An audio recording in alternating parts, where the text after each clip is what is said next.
فكرة جميلة بتاعت المانجا دي. بصوا المانجا بقت حلوة ازاي.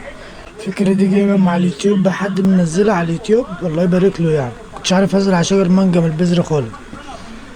تعالى اوريكم مكان العصفورة. بس انا بصيت من شوية عليها لقيتها طارت.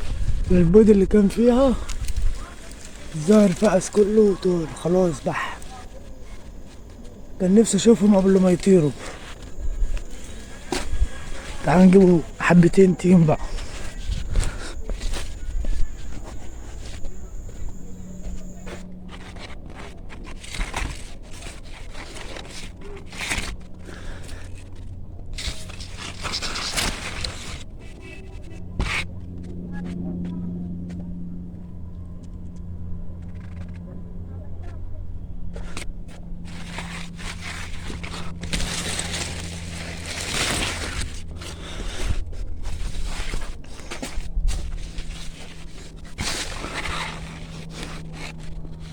سبحان الله.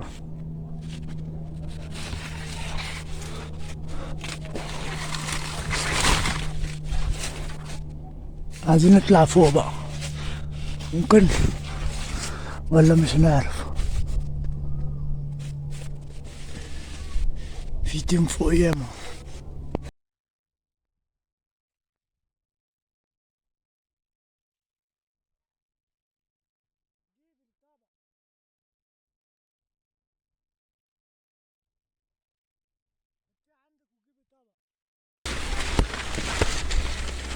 التين هنا مستوي احسن.